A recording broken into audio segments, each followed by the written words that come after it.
Bismillahirrahmanirrahim. Assalamualaikum warahmatullahi wabarakatuh.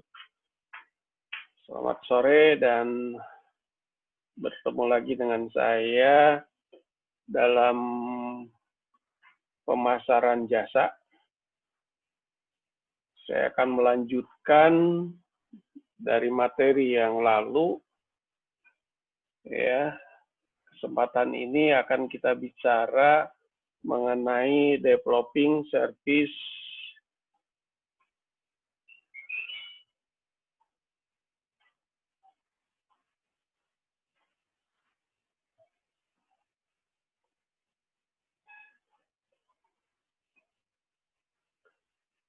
saya ulangi, judul yang akan kita bahas adalah developing service product and brand. Jadi ini menyangkut mengenai pengembangan produk dan brand dan merek. Di dalam penawaran kita bahwa produk atau segala sesuatu yang ditawarkan kepada pelanggan itu kalau dikategorikan ada barang dan jasa. Brand atau merek ini nama, logo, atau kombinasi daripadanya yang membedakan penawaran perusahaan dengan penawaran pesaing. Ya, ini salah satu pertanyaan kita misalnya, apa sih yang Anda pikirkan mengenai Starbucks? Tentu macam-macam, ada yang mengatakan kopi dan lain sebagainya. Namun ternyata Starbucks bukan hanya kopi, tapi banyak inovasi dari produk yang dia tawarkan. Selanjutnya, your culture is your brand. Jadi memang dari sekian merek atau sekian brand itu menunjukkan culture kita. Ini ada yang menyatakan 88% itu quality, 72% customer service, 50% price, 45% convenience, dan lain sebagainya. Memang pelanggan mempunyai persepsi yang berbeda-beda terhadap jasa itu. Sehingga ada orang yang menganggap bahwa produk atau jasa itu hanya sebagai sebuah simbol aja untuk kita gunakan. Nah, bagaimana membuat produk atau jasa? Dan apa itu produk dan apa itu jasa? Tentu kita sudah dibahas di awal pertemuan. Apa itu produk atau apa itu jasa? Yang jelas bahwa kalau produk, kita amati, kita bisa lihat, produk itu bisa ditawarkan satu bundel, ya, mengenai kualitasnya, mengenai ukurannya, dan sebagainya yang nyata, yang terlihat. Namun demikian jasa tidak bisa kita lihat secara nyata. Ini contoh produk ini, ya. Namun demikian jasa juga bisa kita tawarkan seperti hanya produk. Kita bundel, ya, jasa itu sebagaimana produk. Nah, apa saja sih komponen jasa itu atau produk jasa itu? Apa saja? Ada 3 komponen dalam penawaran produk jasa ini. Ada core produknya, ada supplementary service, delivery process. Jadi ada produk inti, misalnya perawatan gigi, misalnya pendidikan. Nah, yang kedua adalah supplementary-nya, jasa pengirimannya, jasa delivery-nya. Ya, biasanya terkait dengan jasa-jasa tambahan yang lainnya, terkait dengan jasa intinya tadi. Untuk menyampaikan pendidikan memerlukan ruangan kelas, memerlukan fasilitas komunikasi, dan yang berikutnya adalah proses bagaimana produk inti itu disampaikan plus jasa tambahannya, gitu ya. Jasa inti dari pendidikan adalah pembelajaran, suplementarinya adalah materi kuliahnya, dan bagaimana menyampaikan materi kuliah kepada pelanggannya adalah melalui dosen ya dan fasilitas lainnya. Ini core and supplementary product design and integrated perspective. Jadi harus dilaksanakan secara integrated. Ini yang di dalam ini adalah jasa intinya, ya. Yang sebelah sini adalah suplementarinya, service operate-nya, suplementarinya di lingkaran yang ini. Dan delivery-nya bagaimana? Nah, ini kan memerlukan ini dalam pelaksanaannya, memerlukan scheduling, nature of prosesnya bagaimana, customer role-nya, service level-nya, ini semuanya harus ada dalam jasa inti. Ya, ini bagaimana core and supplementary service at luxury hotel. Jadi seseorang yang akan menginap di hotel tentu ada yang langsung datang ke resepsionis atau mungkin sekarang ini banyaknya melalui reservasi. Ini prosesnya mulai dari reservasi ya sampai dia check out ya dan membayar jasa tersebut jam 12 siang misalnya. Ini satu proses bagaimana seseorang menggunakan hotel. Oke, kita kenal dengan yang disebut the flower of service. Apa itu the flower of service? The flower of service itu ini background dari yang tadi kita bahas ya. Ada jasa inti dan jasa tambahan. Ya, jasa inti dan jasa tambahan. Nah, ada jasa intinya apa aja? Jasa intinya ini facilitating service-nya. Ada information, ya, order taking, billing, payment. Ini 4 itu adalah merupakan facilitating service. Nanti kita bahas masing-masing, ya. 4 inti dan enhancing service. Enhancing ini adalah tambahan. Ada consultation, ya, konsultasi, hospitality, safekeeping, exception. Jadi ini adalah 4 tambahan. Jadi ada jasa inti 4, jasa tambahan 4. Ini the flower of service. Sehingga the flower of service itu ada 8. Ini kalau kita gunakan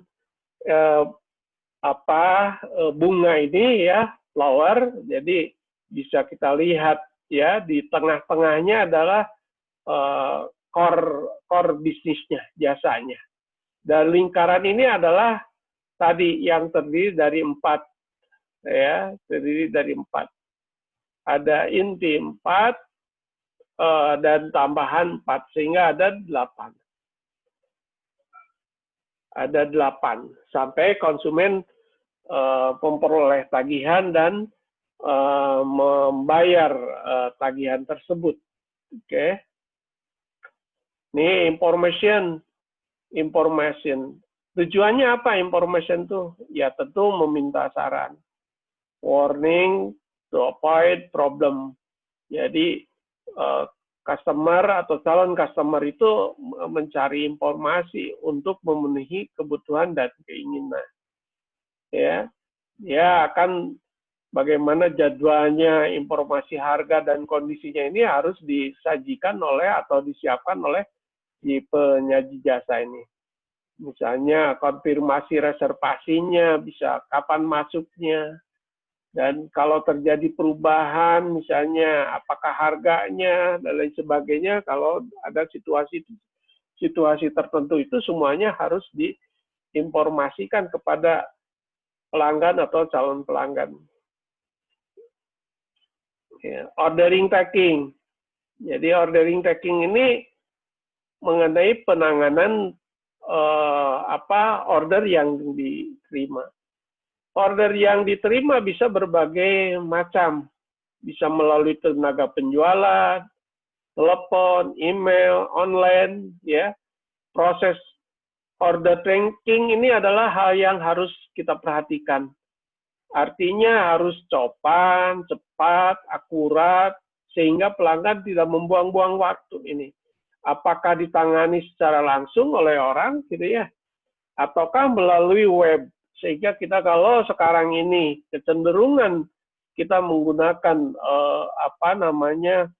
online, maka seluruh komponen ini harus bisa memberikan pelayanan yang cepat, sopan, cepat, dan akurat, ya, dalam order entry, reservasi, sampai menggunakan aplikasi yang diperlukan. Karena kalau tidak cepat, maka konsumen bisa beralih kepada produk pesaing.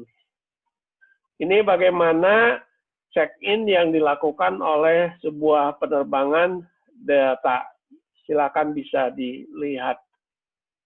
Ya, billing and payment. Billing itu adalah bukti transaksi, pembayaran transaksi, bukti pembayaran atau bukti tagihannya. Jadi billing itu tagihan dan payment itu adalah bukti transaksi. Jadi berapa yang dikonsumsi atau diperoleh manfaat oleh pelanggan dan berapa yang harus dibayar oleh pelanggan.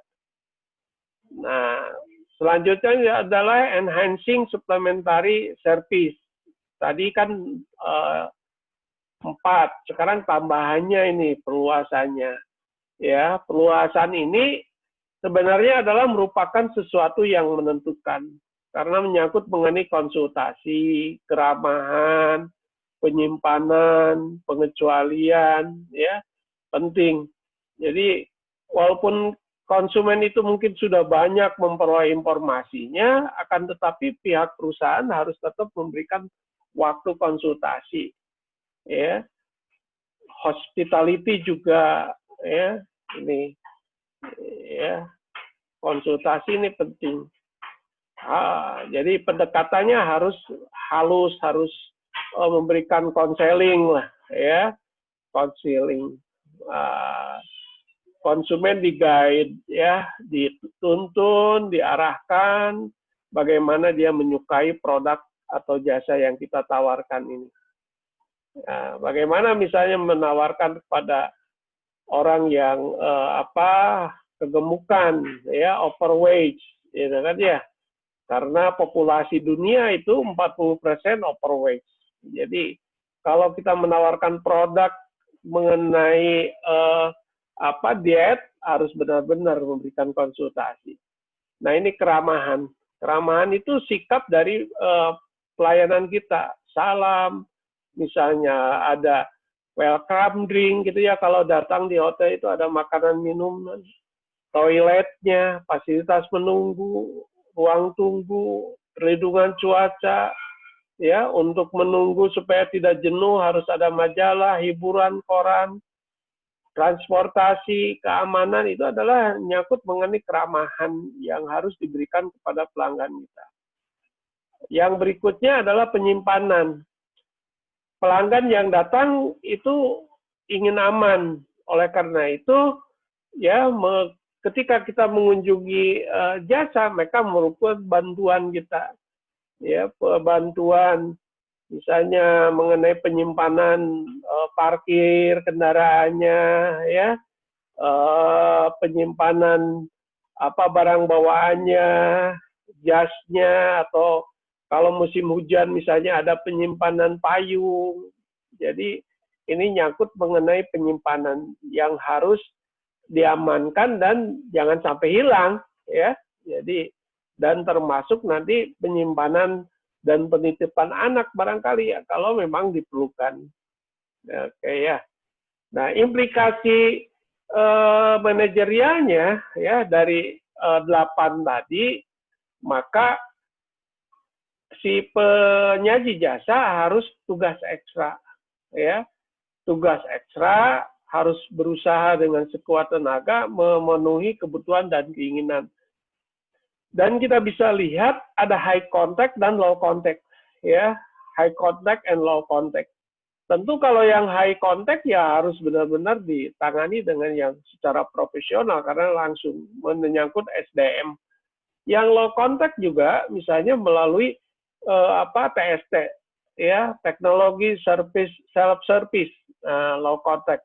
Jadi sekarang lebih produksi jasa ini banyak digunakan dengan yang low contact, apalagi di dalam kondisi yang saat ini, ya, dalam kondisi corona ini, sehingga perusahaan-perusahaan yang high contact, ya, ini terlihat dia hampir saat ini menderita, ya, hotel, jasa salon dan sebagainya, tapi dengan low contact masih bisa berjalan.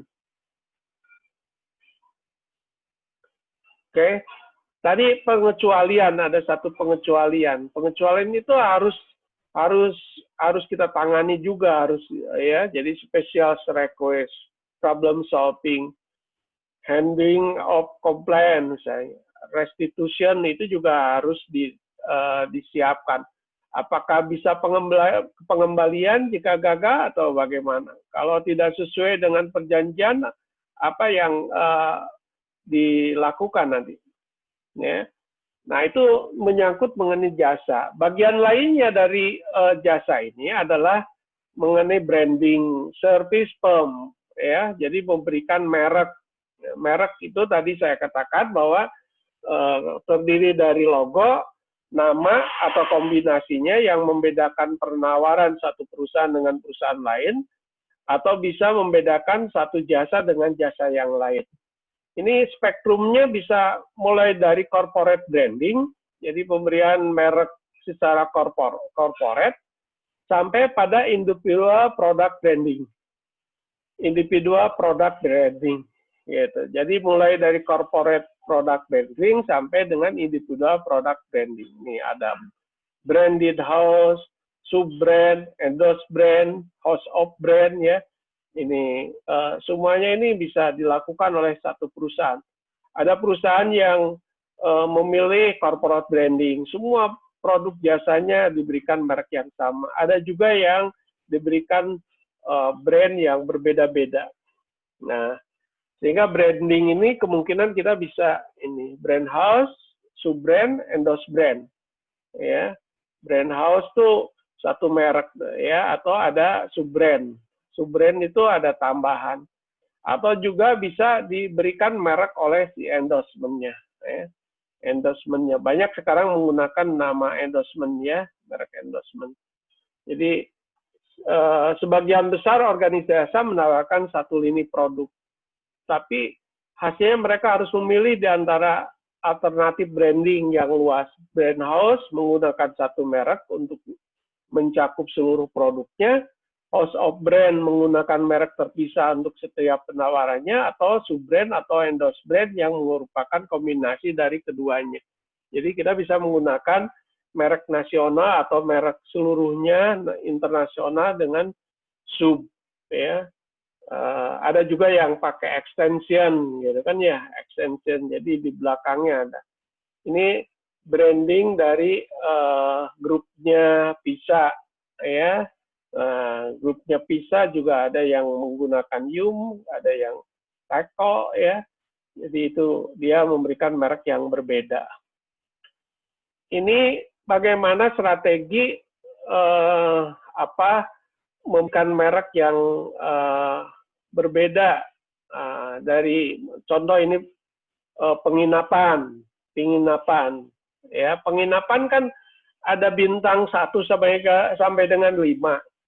Tentu bintang itu memberikan peringkat yang berbeda-beda. Fasilitas yang diberikan tentu beda-beda. Maskapai juga sama kelas-kelasnya. Penyewaan mobil juga dia punya kelas-kelasnya. Dukungan piranti atau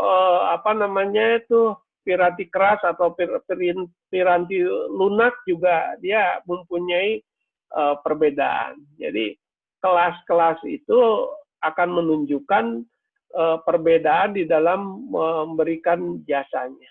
Ini contoh bagaimana British Airways dia memberikan ada 4 penawaran antar benua. Wah, sekitar 6 penawaran yang berbeda yang dilakukan oleh British Airways. Ya. Nah, bagaimana kita membangun ekuitas merek? Karena ekuitas merek itu merek yang premium, yang punya nilai dengan sebuah merek tersebut. Sehingga konsumen mau membayar jasa yang punya merek yang premium tadi dibandingkan dengan merek yang lainnya. Ini yang harus kita miliki, ya. Ini 6K komponen bagaimana supaya merek kita itu punya ekuitas yang tinggi, ya. Jadi harus dikomunikasikan, diiklankan merek kita itu, komunikasi, advertising, bisa dikomunikasikan secara mulut ke mulut, publisitas, ya, bisa dilakukan pengalaman pelanggan, ya, word of mouth communication. Pelanggan yang punya pengalaman positif, maka dia akan menyampaikan kepada pelanggan lain, ya, atau calon pelanggan dengan komunikasi yang positif. Sebaliknya, jika pengalaman buruk, maka kemungkinan akan berbicara mengenai keburukan dari produk atau jasa yang kita tawarkan. Oleh karena itu, WOM menjadi kunci di dalam customer satisfaction. Kesadaran merek yang tinggi ketika mengenali tanda-tanda merek kita bagaimana? Apa yang terpikir di dalam benak konsumen mengenai merek kita? Sehingga ekuitas merek itu punya keuntungan dari pesaing, ya. Nah, ini ya bagaimana kita mau membangun brand equity. Brand equity ini mulai dari presented brand itu sendiri, kita bagaimana dipresentasikan, ya, oleh perusahaan. Terus external brand communication-nya, external brand communication, ya, komunikasi juga ini bagaimana. Dan ketiga adalah customer experience with company. Jadi ini mengenai experiential dari pelanggan. Nanti akan membangun brand awareness, kesadaran dari merek itu sendiri, bagaimana terhadap keberadaannya, dan yang kedua adalah brand meaning. Apa artinya merek itu bagi seorang pelanggan? Ya, karena suatu brand itu akan meningkatkan prestis, ya. Produk yang branded atau jasa yang branded dengan jasa yang tidak branded tentu punya kualifikasi yang berbeda. Sehingga kita punya brand equity, ekuitas merek yang kuat. Ini bagaimana menawarkan pengalaman bermerek kepada calon konsumen ini. Jadi bermunculan berbagai produk dan jasa di dunia bisnis, tentu ini akan memberikan pengalaman yang berbeda dari yang satu dengan yang lainnya. Pengalaman inilah yang ditawarkan kepada pelanggan, ya, dan mempunyai pengorbanan atau harga yang berbeda-beda. Bagaimana kita melakukan inovasi dari produk tersebut atau new service ini, ya, hierarkinya bisa perubahan gaya, hanya gayanya aja, ya, ini lebih sederhana, ya, stylenya dirubah. Yang kedua, peningkatan jasa. Jadi ini meningkatkan kinerja dari jasa tersebut, termasuk pada jasa intinya. Berikutnya adalah inovasi tambahan. Jadi bisa menambah elemen-elemen jasa yang sudah ada dari jasa yang tambahan tadi. Berikutnya perpanjangan lini. Ya, kalau kita gunakan matrik kelebaran dan kepanjangannya, ini dari sisi kepanjangannya atau kedalamannya, menambah varian dari jasa itu, ya, menambah variannya. Dan berikutnya bisa melakukan inovasi proses utama. Ini nyangkut mengenai keseluruhan ini. Jadi inovasi dari keseluruhan jasa yang ada, bisa berbeda dari jasa yang sekarang ataukah masih terkait dengan jasa yang saat ini. ya, termasuk proses utama, inovasi jasa utama. Ini kita mendefinisikan lagi jasa yang kita tawarkan, gitu ya. Karena ini adalah pengembangan atau memang benar-benar bisa berbeda dari jasa yang sudah ada. Nah, bagaimana meraih sukses pengembangan jasa baru ini karena sinergi pasar. Faktor organisasi, ya, pasarnya sudah sinergi yang sudah ada. Kita punya keunggulan superior di pasar. Faktor organisasi karena organisasi kita solid antar lininya, ya, dari personalnya. Yang ketiga, faktor riset pasar yang terus-menerus, sehingga bisa kita memperoleh informasi perubahan kebutuhan pelanggan.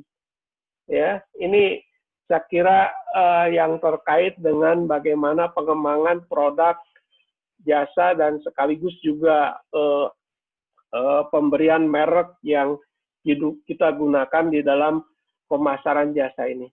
Memang pemasaran jasa tidak bisa berhenti begitu saja. Kita harus terus melakukan inovasi, melakukan perbaikan-perbaikan, karena kita sadar bahwa jasa itu mudah ditiru oleh kompetitor. Ya, kalau kita tidak bergerak untuk melakukan modifikasi, inovasi, diferensiasi, maka jasa yang kita tawarkan akan segera kalah oleh pelanggan. Saya kira itu, ya. Terima kasih, mudah-mudahan bermanfaat. Assalamualaikum warahmatullahi wabarakatuh.